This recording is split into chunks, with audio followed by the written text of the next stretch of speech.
Welcome, Longhorn Nation, to another edition of the Recruiting Intel, brought to you by the Inside Texas Football YouTube channel, powered by InsideTexas.com. I'm Justin Wells, but more importantly, my sidekick, my co-pilot, Coach Dub, Charlie Williams, is in the house. Always good to see your face, Charlie. How you living? I'm living good, man. Life is good. How are you? Man, I'm blessed. Kids out of school. So now I got a whole bunch more responsibilities during the day. What about your girls? They're in school still, so I got a little bit of a break. I'll take it too. Trust me. Yeah, I completely understand. Thank you so much for joining us today on the Recruiting Intel. Be sure and check us out at InsideTexas.com. It really is the best time to sign up right now.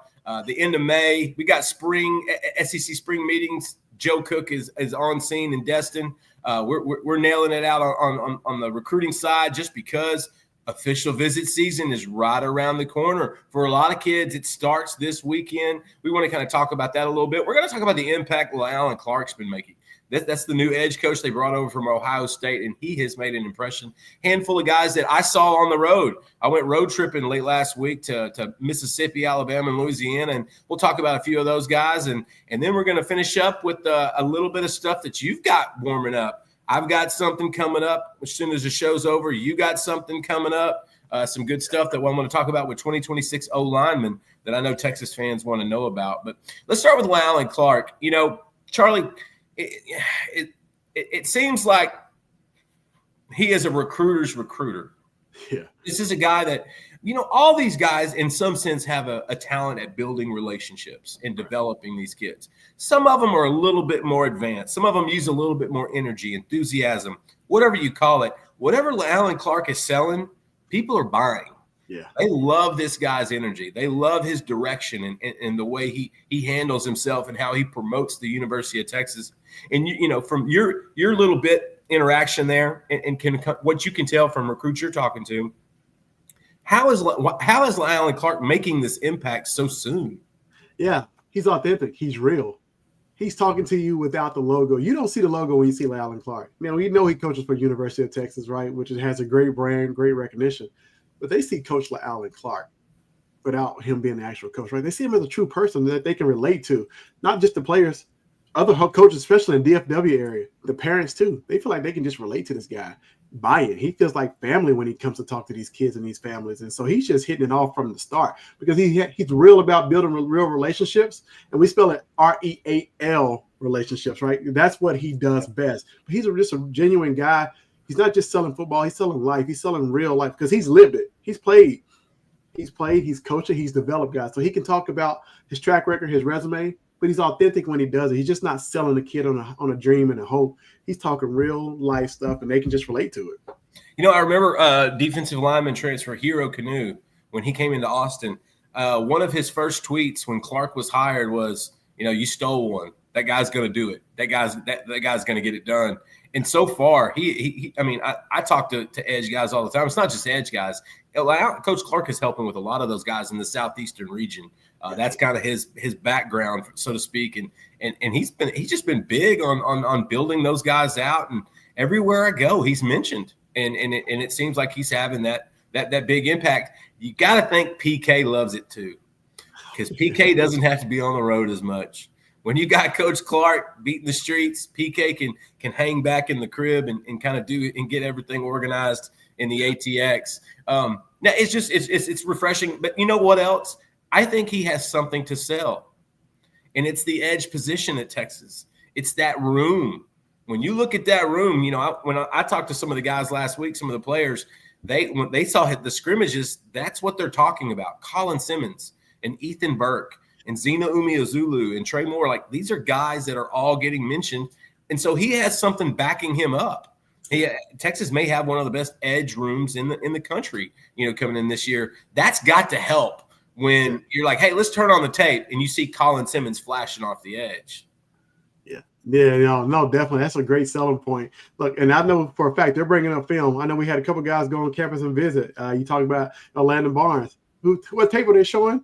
His former teammate, Colin Simmons. So a great selling point, a great selling tool. Everybody wants to be the next Colin Simmons. The kid tore it up as a freshman. You know, he has 2 more years left. I'll just put it out there. Everybody knows that he's the best, probably best player on the team, offense or defense. Well, maybe not say offense because we got Arch Manning on the other side. I don't want to mention Trevor Gooseby. I got my Arch mentioned in there, so hey, there you go. But it's a great selling point to have Colin Simmons, be the showroom model for everybody to follow behind. I like that showroom model. You know who else really likes that? I guarantee you Colin likes that. Oh, yeah. He's definitely on that. Hey, I was in Tupelo, Mississippi, and I went and saw this kid named LaAllan McCoy. Have you ever watched any of his tape? I have. Absolute animal on the field. Okay, 6'6", 245, 250. Apparently, this kid's been getting offers since he was in 8th grade. He was a dominant starter as a freshman on the Tupelo high school football team. To give you an idea, that's the biggest high school in Mississippi. They have almost 2,300 students there. That's the biggest school. You see that blue field? That is a legitimate blue field. It's actually two-tone blue now. Between each, like where you see the 35, it's like a navy blue next to a regular blue. Right. Like it is a unique Boise State looking field, by the way. I wanted to make that for the Golden Wave. But, McCoy's a kid that I think this is, Texas got in the mix a little bit late here. They jumped in, earlier this year. And LaAllan Clark he spearheaded this whole thing. And he is literally, people know McCoy because Texas fans, because he took out A&M's official visit and being on the top list for Texas. So he already endeared himself to Longhorn fans. But, just from watching his tape, tell me what you think this guy, how he would fit on the 40 acres. Yeah, look, and I know this is sophomore film, right? He looks very impressive as a sophomore, like he's learned the position, but he's still dominating. Just seeing some recent stuff, especially for him from camps and some of his juniors season film, man. Yeah. I'm not putting this title on the kid. I'm not going to say he's the next, but he reminds me of a young Jadeveon Clowney. He's just big. He's explosive like that. If anybody's seen any of his film or Kemp's film, he's just overpowering guys. He's so quick with a quick first step. He has a long reach. He doesn't let offensive linemen get into his frame because he has such these gigantic long arms that he can keep people off of his body, right? And so you combine it with his athletic ability, his quick burst, man, he's just a guy you put on the field. You don't know where you want to put him. I don't know what he's going to grow into. If he stays around the 245-ish, he can play edge. If he grows a little bit, he can play a 3-tech or whatever the case. I don't know. But he's just a dominant defensive lineman. This in his recruitment, in summary, is essentially it's coming down to Texas and Florida. In my opinion, I think those are the two schools to beat. He used to be committed to LSU. He reopened his commitment earlier in the year. And so I think, I was figuring Ole Miss might be in the mix, but right now, just by catching up with his family and with sources, it looks like it's going to come down to Texas and Florida. He's got an official visit to Florida, I believe, this weekend. He's going to he changed his OV to Texas for that first weekend in June, the 6th through the 8th. And so the Horns are going to shoot their shot here. This is going to be a recruitment that, you're going to have to recruit through the whistle because I think a lot of teams are going to stay the course on this guy. But also with LaAllan, this is an NIL recruitment. This is an example of a kid where NIL is going to absolutely change his life forever and for the good. And so that is something that I find endearing when I'm on the road and I come across a lot of these small towns and things of that sort. And I think NIL is going to be tremendous for this kid. And so unbelievable family. His oldest sister just graduated on Friday, and they're happy and they're excited and they're ready for LaAllan to do it in the next round. Jake Kroll's our next kid. We went let's go down to South Florida. I don't know where is Bradenton? That's not South Florida, is it? I'm not even Florida, maybe. I don't know where Bradenton is, but that's home of the IMG Academy, and that's what we call a stockyard of football prospects. And Jake Kroll is exactly that guy. Here's the thing about Kroll, too, that we like. He's got an official visit set for Texas. He is unbelievably explosive. Now, in his regular, before he transferred, he played, I believe, at a smaller school. He gets to IMG and absolutely destroys. I was talking to On3's EJ Holland about it the other day. He actually saw him in person twice this year, and he said he absolutely dominated both games. Absolute, just monster stud. What do you like about Kroll? This guy's a little different than LaAllan. What are you seeing here besides maybe a little bit of a Jared Allen mixed with a TJ Watt? Yeah, definitely, man. It just hits get off. It's amazing. You see the bend when he comes off the edge. Like, he has an array of moves already. He has some power, some strength behind those things too. So, man, this is a powerful edge rusher. I don't know what side of the ball you want to put him on a weak side or strong side, whatever, and he's going to get out to the quarterback. I feel like he has a big enough body he can play the run too, but you kind of look at him, man, these kids in high school cannot block him. I was going to call him Baby Bosa, but he doesn't have the height of the Bosa brothers, but man, he has some Jared Allen's kind of style to him. I like him. He plays with such energy and passion too, man. One of the first clips, his helmet comes off, and he's still out there yapping and going at it. That's the type of guy I want on my defense. I'm going to tell you that right now. No, yeah, the Jason Witten style. Let the helmet pop off and start coming down the pipe. Look, Texas has done a really good job here. I asked him, he talks to LaAllan Clark, but he talks to PK a lot, and he FaceTimes with Sark. And I thought that was substantial. I think that really, got his attention. He's been on campus already once this spring. He'll be back in June for his official visit. I believe he's looking at like a July, August date. I'm trying to remember exactly, but he's one that Texas has been consistent. They went down there. LaAllan went down there to see him about 2 months ago, maybe not even that long ago, maybe a month ago. And they've been clicking. It's been really good. We got one more guy on this edge board we want to talk about, and this guy might be the best of all of them. And, of course, he commits to Oregon last month. And that's Sierra Canyon out in California's Richard Wesley. Now, usually when a kid reclassifies, it's away from the ball because the closer you are to the ball, the harder it is for you to make an impact early in college just because of the size, the physical, the strength, and all that kind of stuff. Richard Wesley, I don't have any doubts about. This kid looks like a ready-made college player. He's got an unbelievable frame, unbelievable first step. Everybody in the country wants him. He commits to Oregon almost a month ago and then immediately sets an official visit to Texas. Yeah. What was the other ones? I think we got Texas, Ohio State. A&M was to be determined. And then, Ohio State. Guess which weekend he's coming in for Ohio State? Oh, wow. When Texas plays them. First weekend of the season when Arch Manning and the Horns come to Columbus. He's going to be at Ohio State there. This is a guy that, like I said, he's committed. He's solid to Oregon, but he's going to keep his options open. And I think that's smart recruiting. What about this kid that really stands out to you?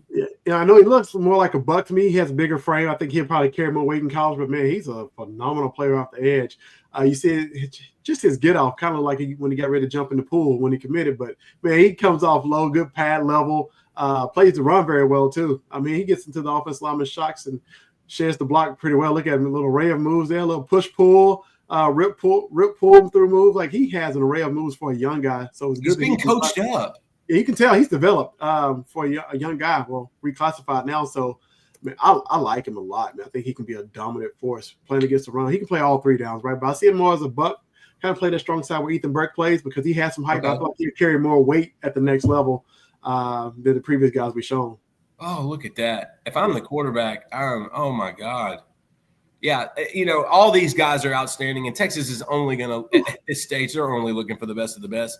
I would have a hard time – the only person I think I would put over Richard Wesley is probably Xavier Griffin, the Gainesville, Georgia cat, who's also kind of a linebacker. And Texas is in a great position there, too. That recruitment's going to go well. So LaAllan Clark is really killing it. There's one more guy I want to mention, Luke Wafel. And out of all of the guys that we've talked about so far, he might be pound for pound the best athlete. Because if you haven't watched this guy play basketball, you know me, Charlie. If I can see skill on the basketball floor, I can see that translated any other sport in the world, especially football. And Luke Wafel is a prime example of that. If his brother's not at State College, if he's not going to Penn State, I think Texas could be the team here. But that's going to be tough to overcome. He's got an official in June to Texas, got a handful of others. I know he's going to see Michigan. I know he's going to see Penn State. Wafel's one that you want to make sure you stay in that recruitment.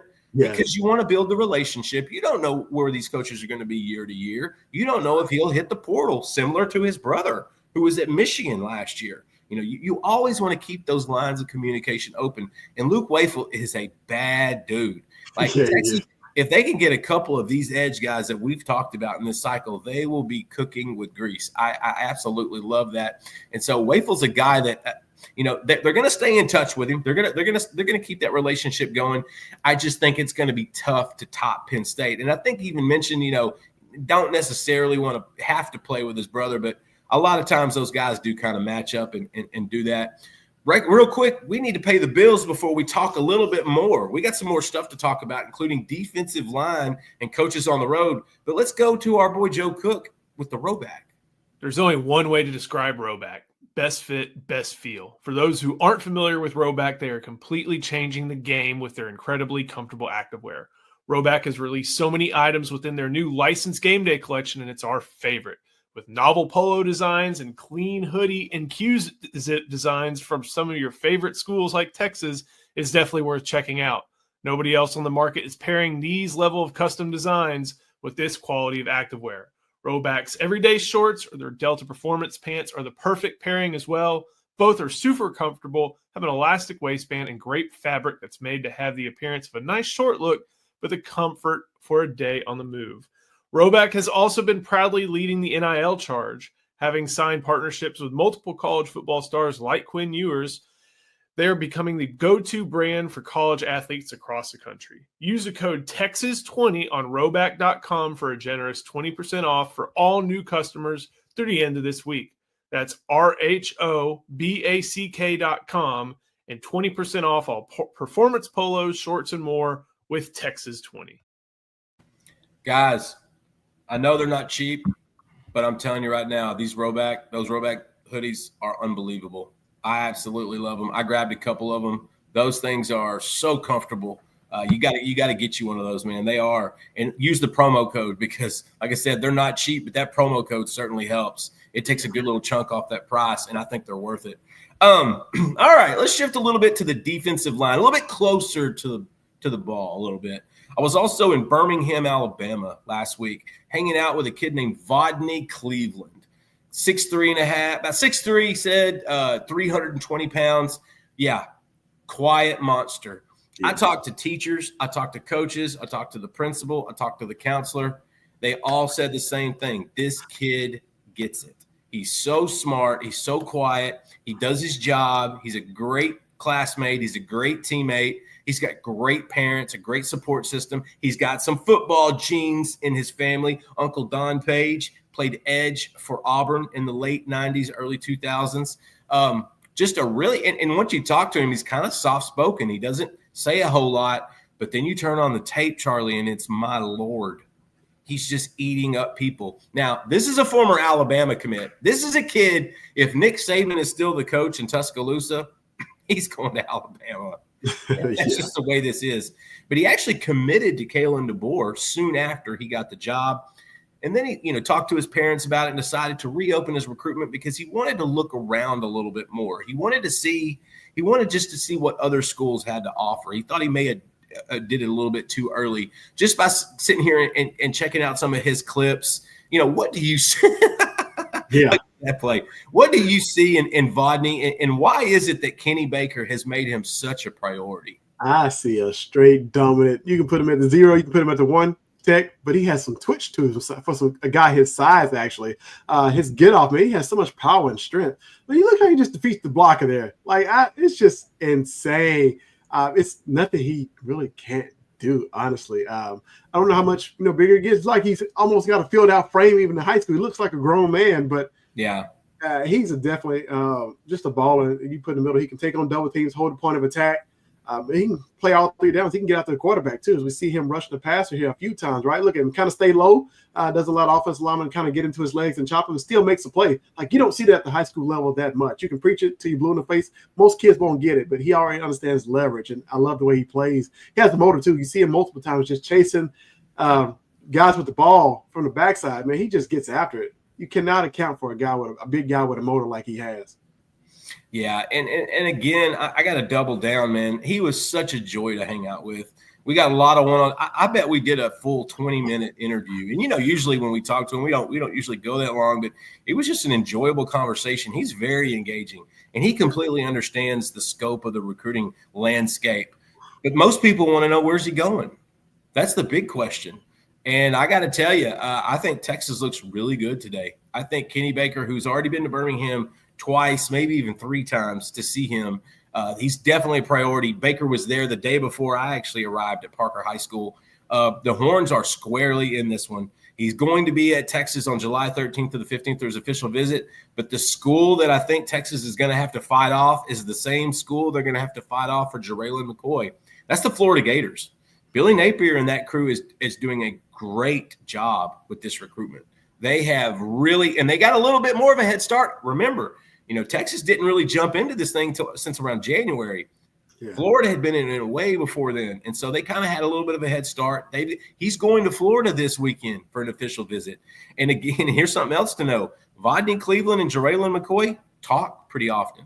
They talk about Texas. They talk about Florida, and they're going to be together on that Florida official visit. And so that's something to watch. But I think with Vodney, I think he has a pretty good idea of where he's going right now. Yeah. When I asked him when his decision is going to be made, he said mid to late June. I said, that's right after your official to Texas. He said, yes, sir, it is. So I think Vodney knows where he's going to go. I don't think he wants to give it away too much too yet, and we don't want to give it away too much too yet. We want to make sure that he gets his moment. But I just love where the Horns stand with this kid. They're going to need at least three, maybe four defensive linemen in this cycle, especially with the haul they took over from the portal last year. Now, a couple of those portal guys are going to be there for maybe more than 1 year. But, yeah, they're going to have to go. They're going to have to go at least 3 or 4. And I think Vodney would be great. They're going to continue to push for Jamian Winfield. Do you have any update there? Because a lot of Texas fans have been asking us about him. We know he's a top in-state defensive tackle on the big board, also from the land of Mississippi. A quiet monster that just eats offensive linemen for breakfast. What's the latest there? Because, he puts out the other day that he had shut down his recruitment, and he's all USC. That dog's not hunting in my yard. What about you? When he put that, I texted me and him. We have a great relationship. I said, "You really shut it down, little bro." Like it's just me talk between me and him, and he just laughed. Right? He didn't say anything, just laughed. I was like, "Okay." To me, you laughing. You didn't give me a definite answer. You didn't say yes or no. So I feel like until signing day, you recruit Jamian Winfield because you never know what will happen. Charlie, you know it, man. You know it as good as anybody. Hey, we got a good question here from Sailor Joe. Something came out today, and I don't know if it's big for you. It's big for me, and it's even bigger for my 8-year-old son. Oh, yeah. College football 26. We got to cover. We're ready to go. Now that we got to cover, we can start the countdown for the new college football game that comes out on EA Sports. Hey, why wasn't Arch Manning on the cover? It says something tells me it would also have had Arch, but the decline with him and Sark sucks to see no horns on both. Well, Quinn Ewers got on the cover last year, and that was super, super cool. Yeah. Here's what I understand about this situation. Arch Manning and Sark had no problem going through the photo shoot. But I think Manning's team decided you're not a starting quarterback yet. You haven't established yourself like a lot of these other guys in this photo, in this picture. Go to work. Right. Worry about a cover next year or a year after that. And I think Sark really liked that too, because there's already been so much pomp and circumstance going around Arch. The season isn't even, we're still 3 months away. Right. Wait till week 1. I mean, it's going to be crazy. And so I think Arch and his family were very strategic with this. I want to say that they made a deal. It's like, look, we're not going to do the cover this year. He needs to go play a full season. He needs to earn the right. But in the same breath, don't be shocked if he is the cover boy for 27. And it won't be sharing a cover. It won't be like a Jeremiah Smith and a Ryan Williams this year, which I'd love to see Ryan Wingo over in that back corner, but he's going to get his this year. But that's something I learned, Sailor Joe. Don't be shocked if Arch Manning is actually on the cover for 27 by himself. How many copies of that thing are selling, Charlie?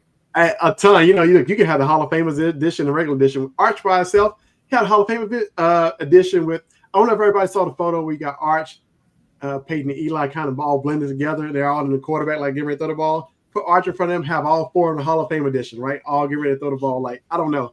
All the Mannings on the Hall of Fame edition, then Arch by himself on just the solo edition next year. You're not just great at covering recruiting. You're a marketing guy. You're a man that wears many hats, Charlie. I like that idea. I like that. I think we should get into more of the business of that. And so and our producer just threw something at us even better. How about an Arch Manning, Colin Simmons standing back to back? Hey, Both sides of the ball. Love it. We'll take it. Hey, if the Horns have a big season this year, like we expect, if Arch and Colin have a big year, don't be surprised if Arch is on that cover. Thank you so much for joining us today. Thank you for making us a part of your day. Charlie, I appreciate you a ton. Thank you so much for coming on and helping me deliver the recruiting news of the day for the Texas Longhorns fans and all the interwebs. Come see us at InsideTexas.com. It really is a fun time. We've got so much stuff going up from a recruiting standpoint because official visit season is starting. It's cranking up. Charlie, you posted something yesterday about decision dates. You're posting something pretty quickly about offensive linemen. Yeah, definitely. That actually it's up right now. It just went up right now. Well, we need to get this show over so people can head over to the site. We got some really good intel on John Turntine Jr., on Zayden Crimpin. And we've also, myself and Ian Boyd have a notebook that I think will make fans really happy. So come see us over at InsideTexas.com. Again, thank you so much for joining us on the Inside Texas Football YouTube channel, powered by InsideTexas.com. Have a blessed day, and we'll see you soon.